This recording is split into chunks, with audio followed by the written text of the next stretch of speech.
주님을 만날 때마다 주시는 그 큰 은혜, 우리가 다시 한번 받고 살아가는 그런 우리 모두가 되었으면 좋겠습니다. 오늘 귀한 찬양 해주신 우리 남녀성교회에 다시 한번 감사를 드립니다.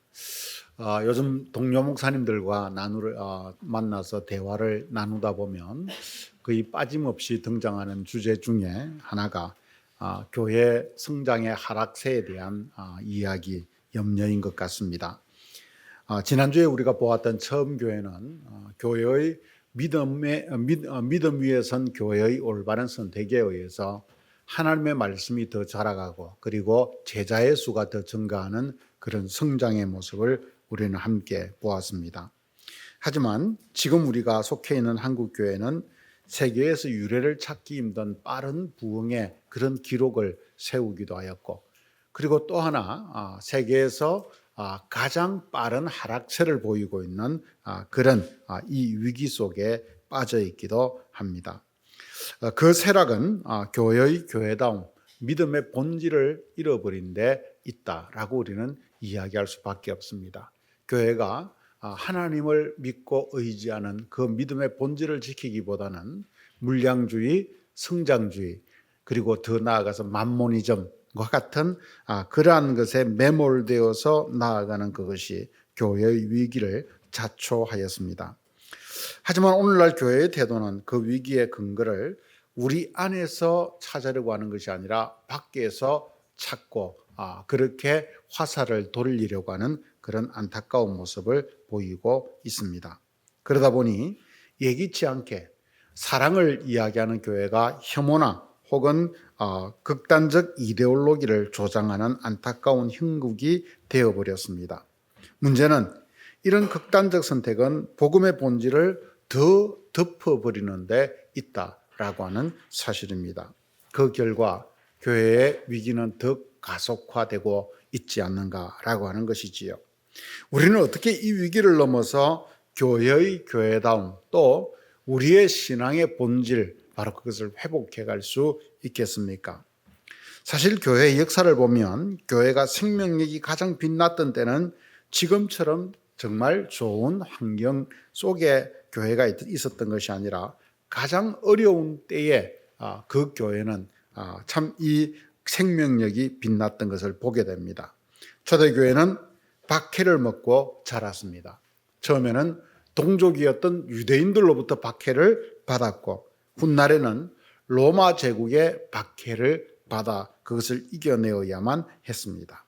그런데 바로 교회는 이 박해의 시기 속에서 그들의 올바른 신앙 고백이 형성되고, 그리고 그 박해의 상황 속에서 진리의 말씀을 기록하고, 그리고 교회의 정통성과 생명력을 지켜오는 바로 그런 길들을 선택하였습니다. 로마 제국으로부터의 최초의 박해는 잘 알려진 대로 네로 황제의 박해였다라고 이야기를 하지요. 64년 6월 18일 로마 시내에는 대화재가 발생을 하여서 7주 동안이나 그 화재가 지속되었다라고 이야기합니다. 당시 로마는 14구역을 가지고 있었는데 그 중에 14구역 중에 10구역이 불에 탔고, 그로 인해서 민심은 걷잡을 수 없을 만큼 흉흉해져 있었습니다. 폭군이었던 네로 황제가 고의로 불을 질렀다라고 하는 소문이 확산되자 네로는 자기의 위기를 모면하기 위해서 그것을 기독교인들을 희생양으로 삼았습니다. 마침 화재를 모면한 지역이 바로 기독교인들이 많이 살고 있는 그런 지역이었기 때문입니다. 네로는 성난 시민들을 달래기 위해서 잔혹한 방법으로 기독교인들을 잡아들였고 그들을 박해했고 죽였습니다. 전승에 의하면 베드로 사도나 바울 사도 역시도 바로 이 네로의 박해 때 로마에서 순교를 했다라고 그렇게 전해지고 있습니다. 네로의 박해는 로마 시내에 국한되었습니다. 그런데 그 뒤를 이었던 도미시안 황제의 때부터 이 박해는 오히려 제국 전체로 확대되면서 조직화되고 광범위하게 그렇게 그 박해가 가해졌습니다. 이 시대에 바로 사도 요한이 밤모섬에 갇혀 있었고, 그는 그 밤모섬에 갇혀서 바깥에서 박해의 상황 속에서 살아가고 있는 그리스도인들에게 힘과 용기를 주기 위해서 기록된 책이 바로 요한계시록, 묵시록이었습니다. 지배자들은 알 수 없는 이상한 언어들로 기록되어져 있었지만, 그러나 그리스도인들은 그 속에 담겨 있는 의미들을 바라보면서 오히려 소망과 희망을, 승리에 대한 희망을 발견하게 되었던 것이지요. 교회의 역사와 함께 시작된 박해의 역사는 로마 제국의 박해로 이어지면서 313년 기독교가 공인되기까지 약 300년 가까운 세월 동안 지속적으로 이어졌습니다. 박해자들은 인간이 생각해낼 수 있는 가장 고통스럽고 잔인한 방법을 모두 동원을 하여서 성도들을 박해했습니다. 단두대, 십자가, 화형 등을 비롯하여서 굶주린 맹수의 먹이로 사람들을 던져주기도 하였습니다. 네로는 기독교인들의 온몸에 새끼줄이나 천을 감고 거기에 기름을 붓고 그리고 기둥에 묶어놓고 살아있는 횃불로 사용하면서 자기의 연회를 즐겼다라고 하는 끔찍한 이야기도 있습니다. 그런데 놀랍게도 박해가 심해지면 심해질수록 박해자의 의도와는 반대 현상이 일어났습니다. 기독교인들은 순교를 오히려 영광으로 받아들일 뿐만 아니라 그것을 진심으로 감사함으로 그들은 담당해 내었습니다.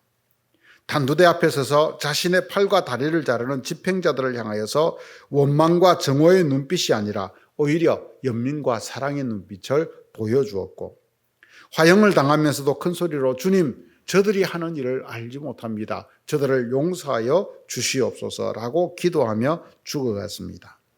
굶주린 맹수를 향하여서 걸어나가면서도 그들은 두려움에 떠는 것이 아니라 찬송을 부르며 오히려 개선장군처럼 떳떳하게 그곳으로 걸어갔습니다. 순교자들의 용기 있는 모습은 로마인들의 가슴 속에 오히려 잊혀질 수 없는 그런 도전으로, 충격으로 각인되어 갔고, 그 충격이 누적되어서 결국 로마는 교회 앞에 손을 들 수밖에 없었던 것입니다. 313년 로마의 기독교가 공인될 당시 로마에 있는 기독교인의 인구는 약 5%에서 10% 정도에 불과했다라고 이야기를 합니다. 하지만 그 적은 사람이 대로마 제국 전체를 안으로부터 바꾸는 바로 그런 역사가 일어난 것이지요. 어떻게 이 일이 가능했을까요? 그들은 복음을 말로만 전하지 않았기 때문이었습니다. 하나님은 교회와 성도들을 어려움 속에서 참된 믿음의 고백자들로 연단하셨고, 그 어려움 속에서 정말 정금 같은 이 정통적인 믿음을 고백하게 하였고, 그리고 그 믿음을 자기들의 삶 속에서 보여주게 하였습니다. 그러니 처음 교회가 시작되고 난 이후 그 중요한 300년이란 기간 동안을 박해 가운데 하나님이 오히려 두신 것입니다. 그 속에서 참된 믿음의 능력이 무엇인지를 보여주게 하셨고, 정말 참된 믿음이 연단되어서 나오게 하였던 것이지요. 그 하나님의 기대에 초대교회 성도들은 힘들고 어렵지만 자기들의 목숨을 걸고 부응하였습니다. 그래서 그들은 예수를 믿는 것이 우리의 생명보다 값지고 귀한 것임을 자기들의 온 몸을 통해서 보여준 것입니다. 그것이 밑거름이 되어서 복음이 오늘날 온 세계에까지 전해지게 된 것입니다. 그러면 사도들과 초대교회 성도들은 어떻게 죽음을 두려워하지 않고 예수를 그리스도로 고백하며 증거하는 삶을 오히려 그들은 살았을까요? 그것은 바로 그들이 하나님을 믿는 자로서 가지는 확신, 바로 그 믿음 때문이었습니다.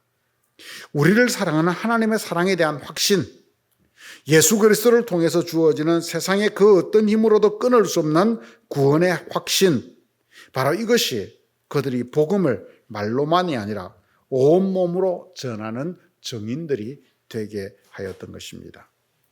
우리가 믿음장으로 일컫는 히브리서 11장을 보면 이처럼 믿음을 따라 살아간 사람들의 발자취를 돌아보면서 이렇게 한마디로 정의를 합니다.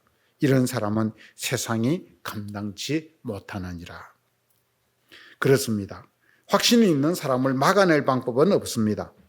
하나님께 대한 확실한 믿음을 가진 사람들은 죽음을 두려워하지 않고 변함없이 자신의 신앙을 증거하였고 어떤 상황 속에서든지 하나님께 영광을 돌려드렸습니다. 신앙인들은 이 확신이 있어야 하고 그리고 이 확신으로 살아가야 합니다. 그럴 때 우리는 믿음의 참 맛을 우리는 느끼게 되고 그 속에서 우리는 믿음으로 산다는 것이 무엇인가를 온전히 알 수 있기 때문입니다. 그렇다면 여러분, 이 중요한 확신, 이 믿음은 어디에서부터 오는 것일까요? 오늘 우리가 읽은 본문의 말씀은 믿음의 확신으로 가득 찬 언어들로 가득 차 있는 그런 말씀입니다. 바울 사도는 로마에 있는 성도들에게 편지를 보내면서 이 확신이 있는 삶의 자리로 복음을 증거한 이후에 전반부의 복음의 무엇인가를 증거한 이후에 바로 이 믿음의 확신이 있는 삶의 자리로 그들을 초대합니다.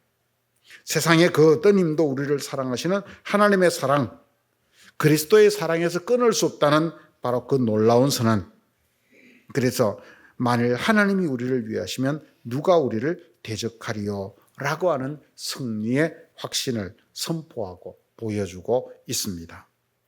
하지만 오늘 이처럼 온전한 확신을 말하는 바울은 바로 앞장인 7장에서 깊은 절망 속에서 회의를 하면서 그는 스스로 몸부림치는 모습을 우리들에게 보여주고 있습니다. 그는 자기 안에 있는 하나님의 법과 육신의 법, 죄의 소욕과 성의 소욕 사이에서 갈등하다가 그는 7장의 마지막 결론 부분에서 이렇게 고백을 합니다. 21절에서 24절을 같이 한번 읽어볼까요? 그러므로 내가 한 법을 깨달았노니 곧 선을 행하기를 원하는 나에게 악이 함께 있는 것이로다. 내 속사람으로는 하나님의 법을 즐거워하되 내 지체 속에서 한 다른 법이 내 마음의 법과 싸워 내 지체 속에 있는 죄의 법으로 나를 사로잡는 것을 보는도다. 오라 나는 공고한 사람이로다. 이 사망의 몸에서 누가 나를 건져내랴. 바울은 오라 나는 공고한 사람이다. 이 사망의 몸에서 누가 나를 건져내랴 라고 말하면서 몸부림치고 있습니다. 바울은 신앙인으로서 자기의 정체성을 부여잡고 처절한 몸부림을 치면서 그는 그 자신에 대한 절망 속에서 깊은 회의에 빠져 있습니다. 그리고 그것을 갈등하고 있습니다. 그런데 놀랍게도 바로 이어지는 8장에서는 그는 전혀 다른 모습으로 우리들에게 나타납니다. 그는 절망적 회의를 넘어서 희망적 확신으로 가득 찬 고백들을 쏟아내기 시작하는 것입니다. 그러므로 이제 그리스도 예수 안에 있는 자에게는 결코 정죄함이 없나니 라고 말하면서 복음의 그 세계를 우리들에게 열어가기 시작합니다. 31절에서는 이렇게 말합니다. 같이 읽어볼까요? 그런즉 이 일에 대하여 우리가 무슨 말을 하리요? 만일 하나님이 우리를 위하시면 누가 우리를 대적하리요? 37절에서 또 이렇게 말합니다. 그러나 이 모든 일에 우리를 사랑하시는 이로 말미암아 우리가 넉넉히 이기느니라. 39절에서 이렇게 말하죠. 높음이나 깊음이나 다른 어떤 피조물이라도 우리를 우리 주 그리스도 예수 안에 있는 하나님의 사랑에서 끊을 수 없으리라. 아멘.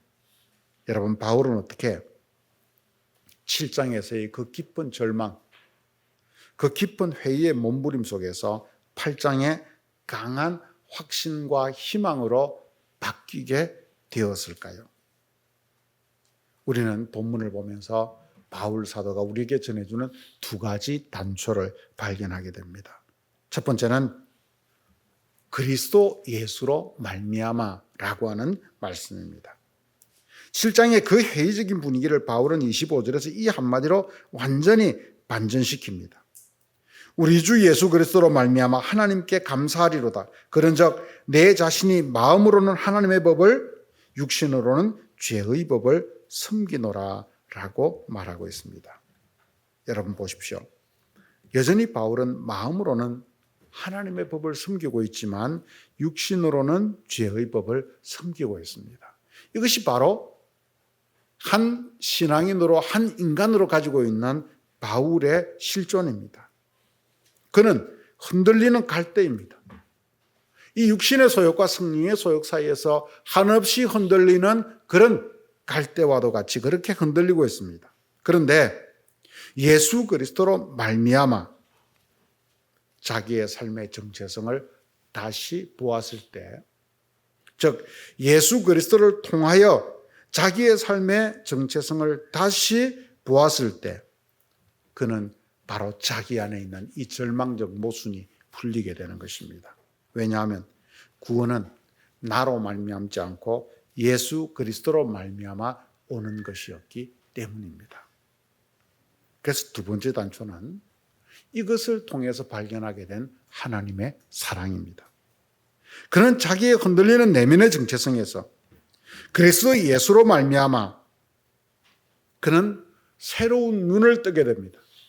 그리스도 예수로 말미암아 중보자 되신 그 예수 그리스도로 말미암아 하나님을 향해서 그는 눈을 돌리게 됩니다. 그랬더니 거기에는 세상의 그 무엇도 무너뜨릴 수 없는 변함이 없는 하나님의 사랑의 실체가 버티고 있었던 것입니다. 그리고 그 사랑이 구체적으로 자기 자신을 그리고 우리를 향하고 있었습니다. 그 흔들리지 않는 진리의 사랑을 보고 그는 마침내 깊은 확신에 이르게 된 것입니다. 자기는 한없이 흔들리는 갈대이지만, 절망적 존재이지만, 그러나 하나님의 사랑을 보니 그것은 변함이 없고 그 사랑에 연결된 자신을 보니 그것은 변함이 없다라는 것입니다. 그래서 그는 온전한 확신에 이르러서 이렇게 말하는 것입니다. 만일 하나님이 우리를 위하시면 누가 우리를 대적하리요? 라고 말입니다. 35절을 또 계속해서 읽어봅시다. 누가 우리를 그리스도의 사랑에서 끊으리요? 환난이나 공고나 박해나 기근이나 적신이나 위험이나 칼이라. 37절에서 39절도 계속해서 읽어봅시다. 그러나 이 모든 일에 우리를 사랑하시는 이로 말미암아 내가 확신하노니 사망이나 생명이나 천사들이나 권세자들이나 현재 일이나 장래 일이나 능력이나 높음이나 깊음이나 다른 어떤 피조물이라도 우리를 우리 주 그리스도 예수 안에 있는 하나님의 사랑에서 끊을 수 없으리라. 아멘. 바울 사도는 7장에서 자기 자신에게로 눈을 돌렸습니다. 자기를 삶의 근거로 삼았습니다. 그런데 그곳은 철저한 절망과 온갖 회의로 가득 차 있었습니다. 왜냐하면 그는 연약한 육신과 이 성령의 소욕 사이에서 끼어서 오고 가고 있는 그런 갈대와 같은 존재였기 때문입니다. 그러나 자기의 삶을 예수 그리스도로 말미암아 우리를 향한 하나님의 온전한 사랑으로 눈을 돌렸을 때 그는 그곳에서 새로운 세계를 발견하면서 확신하게 됩니다. 그래서 우리는 우리를 회의의 자리에서 믿음, 확신의 자리로 초대하고 있는 것입니다. 여러분, 이것이 바로 우리가 믿는 믿음의 세계인 것입니다.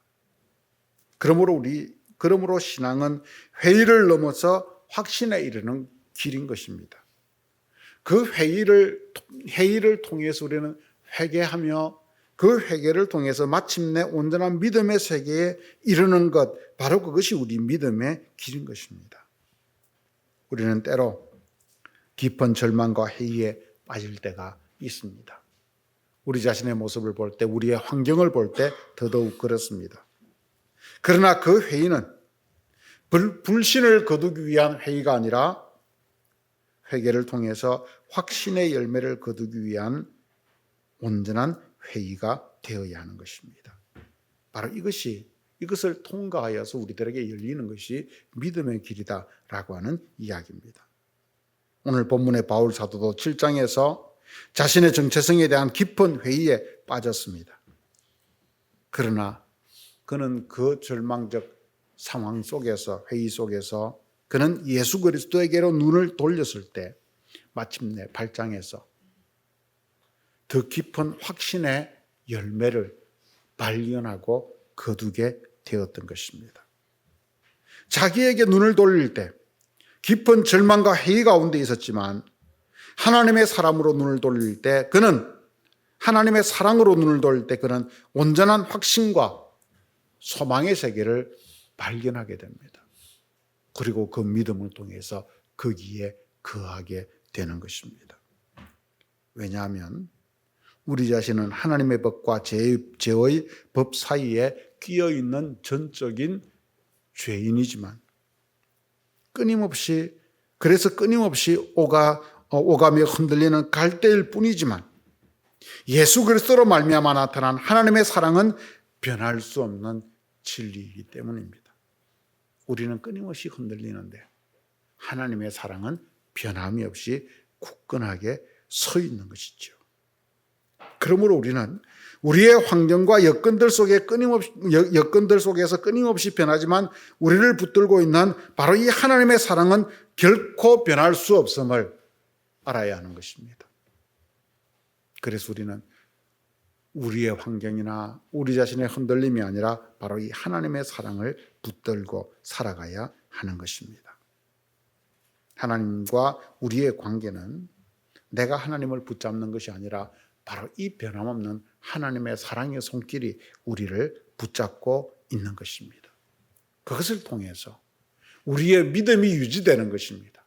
그래서 우리는 내가 예수를 믿는다라고 하는 이 한 가지 때문에 우리는 마침내 구원의 확신에 이르게 되는 것입니다. 이 관계는 변할 수도 끊어질 수도 없는 것이지요. 그러므로 여러분, 우리는 믿음 생활을 하면서 바로 이 하나님의 사랑의 확신, 예수 그리스도로 말미암아 우리에게 보여진 바로 이 하나님의 사랑의 실체, 그것에 대한 확신을 가지면서 우리는 좀 자유로워져야 됩니다. 하나님의 사랑에 기댄 자로서 마치 부모의 품 안에서 아이가 마음껏 뛰어놀고 자라듯이, 때로는 잘못을 해도 당당하듯이 우리는 하나님 앞에서 바로 그런 확신의 삶을 살아갈 수 있는 그런 사람들이 되어야 하는 것입니다. 여러분, 인간의 사랑은 아무리 뜨거운 사랑도 시간이 지나면 그 감정이 식게 마련입니다. 그러나 하나님의 사랑은 이 인류의 역사가 시작되고 난 이후 지금까지 단 한 번도 변한 적이 없습니다. 그래서 하나님은 태초부터 지금까지 우리를 향한 일관된 변하지 않는 그 구원의 계획을 가지고 그것을 성취하고 이루고 오셨던 것이지요. 그러므로 우리는 바로 그 하나님의 사랑에 기대어 있는 사람들이다 라고 하는 이야기입니다. 우리의 믿음은 바로 이 하나님께 기대어 있는 것입니다. 이 하나님의 사랑에 기대어 있는 것이 우리의 믿음입니다. 자기에게 기대어 있는 것이 신념이라고 한다면 하나님께 기대어 있는 것이 참된 믿음이다. 이것을 우리는 잊지 말아야 됩니다. 그러므로 우리는 인간의 사랑이 아니라 하나님의 사랑을 믿는 것이다 라는 것입니다. 하나님의 입장에서 보니 확신을 갖지 않을 수 없는 것이지요. 왜냐하면 하나님의 사랑으로 보니 이 세상의 그 어떤 권력도 영적인 세력도 그 어떤 환난이나 박해의 어려운 환경도 우리를 사랑하시는 그 하나님의 사랑에서 끊을 수 없기 때문입니다. 왜요? 우리가 변하지 않아서가 아니라 하나님의 사랑이 한 번도 변하지 않기 때문입니다. 사랑하는 성도 여러분, 우리 믿음의 근거를 우리 자신이나 환경에 두는 어리석음을 우리는 이제 더 이상 범하지 마십시다. 우리 믿음의 근거를 우리 자신에게 두는 사람은 누구나가 다 율법주의자가 될 수밖에 없고, 환난이나 어려움이 올 때 우리는 그 속에서 주저앉고 회의하고 정말 절망할 수밖에 없습니다. 하지만 우리의 믿음의 근거를 예수 그리스도로 말미암아 새롭게 열린 하나님에게 두면 우리는 마침내 하나님의 절대적 사랑의 확신에 이르게 되는 것입니다. 진리가 주는 자유의 세계에 이르게 되는 것입니다. 세상 많은 것들이 우리를 유혹하고 거기에서부터 우리를 끊어내려고 끊임없이 노력을 하고, 그래서 우리는 때로 넘어지기도 하고, 그러지만 한 가지 변하지 않는 진리, 하나님의 사랑은 우리를 놓지 않는다. 하나님의 사랑은 우리를 붙들고 있다. 바로 여기에 우리의 믿음의 세계가 있는 것입니다. 그래서 이것은 은혜인 것입니다. 왜냐하면 하나님의 사랑은 결코 변하지 않기 때문입니다. 이 믿음의 회복이 바로 오늘 우리 성도들이 살아가야 될 삶의 길이고, 바로 이 믿음의 회복이 오늘날 위기에 처한 교회가 가져야 될 그 본질의 회복의 중심인 것입니다. 초대교회 성도들은 박해 속에서도 예수 그리스도를 향한 변함없는 이 하나님의 사랑을 믿고 붙잡았습니다. 복잡하지 않습니다. 정말 단순하게 하나님이 나를 사랑하시고 그 사랑이 변할 수 없고 그 사랑을 그 무엇도 끊을 수 없다라고 하는 그 확신 한 가지, 그것으로 살았습니다. 그런데 그것으로 그들은 정말 죽음의 박해를 이기고 승리할 수 있었습니다. 그 결과 그들은 자기들의 온 몸을 통해서 사람들에게 진리를 증언하였습니다. 이처럼 오늘날 위기의 시대의 답은 나로 말미암는 세계가 아니라 예수 그리스도로 말미암는 믿음의 세계에 눈을 뜨는 믿음의 본질을 회복하는 데 있습니다. 그 믿음의 본질을 통해서 하나님의 사랑을 확신하는 바로 여기에 있습니다. 우리의 삶은 오직 그 은혜 속에 살아가는 것이라고 하는 것에 눈 뜨는 데 있습니다.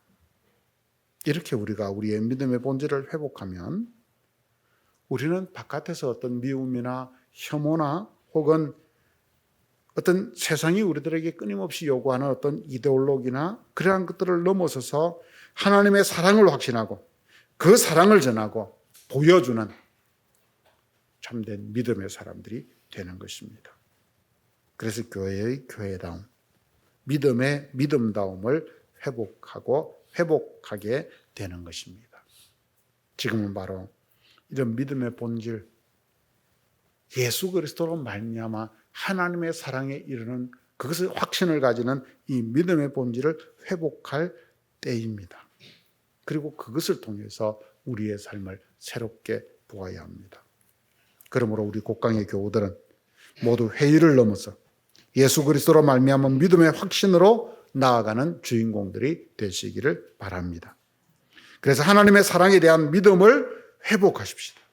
마침내 우리도 믿음으로 이 세상을 이기는 주인공들이 되어서 세상이 어찌할 수 없는 사람들이구나 라고 하는 이야기를 들을 수 있는 믿음의 주인공들이 되시는 여러분들 되시기를 주님의 이름으로 간절히 축원드립니다.